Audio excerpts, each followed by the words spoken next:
राहुल नाम का मेरा एक दोस्त है। बचपन से दोस्त होने के नाते हम दोनों अपने सारे दुख सुख एक दूसरे से साझा करते रहते थे। राहुल शादीशुदा है और उसकी पत्नी का नाम अंजलि है और उन दोनों ने लव मैरिज की और वो दोनों अपने जीवन खुशी से गुजार रहे थे। पति पत्नी में थोड़ी सी नोक झोंक तो मामूली सी बात है। वैसे ही अंजलि और राहुल के साथ ऐसे छोटे मोटे किस्से होते रहते थे। ऐसे ही एक दिन उनके बीच में एक गलतफहमी के कारण वो 15 दिन तक एक दूसरे से बात भी नहीं करे। उसके बाद राहुल अंजलि से बात करने की कोशिश करता रहा, लेकिन अंजलि से सही जवाब नहीं आता था। इस बात से राहुल बहुत उदास हो गया था। राहुल जब भी कोई बात छेड़ता था तो अंजलि कभी बात करती थी तो कभी उसे नजरअंदाज कर देती थी।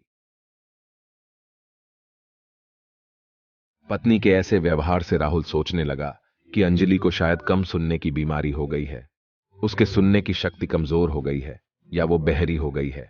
ऐसे अनेक विचार राहुल को परेशान करने लगे।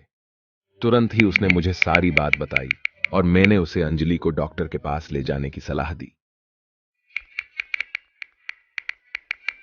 डॉक्टर ने राहुल को एक प्रयोग करने की सलाह दी।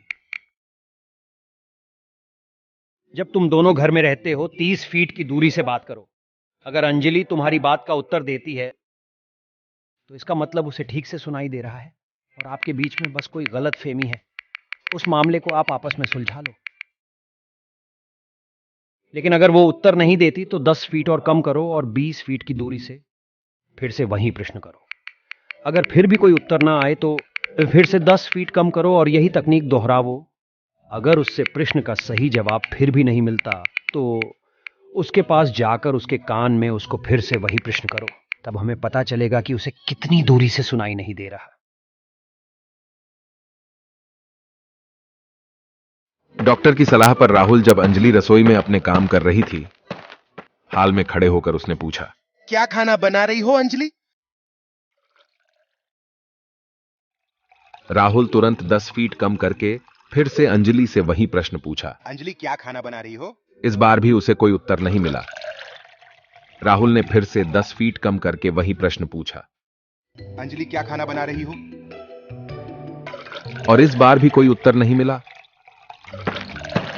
राहुल अंजलि के पास आकर उसके कंधे पर हाथ रखकर कान में फिर से वही प्रश्न पूछा। अंजलि क्या खाना बना रही हो? तभी अंजलि घूमकर जोर से चिल्लाकर कही, कितनी बार बोल चुकी हूँ छोले भटूरे बना रही हूँ। ये मिलाकर मैंने 5 बार जवाब दिया है। तुम क्या बहरे हो गए हो? राहुल को तभी एहसास हो गया कि बहरा तो वो खुद है, अंजलि नहीं। दोस्तों, ऐसे ही हम खुद से होने वाली गलतियों को दूसरे पर लगा देते हैं और उन पर उंगली उठा देते हैं, लेकिन ये नहीं सोचते हैं कि गलती हमारी तरफ से भी हो सकती है।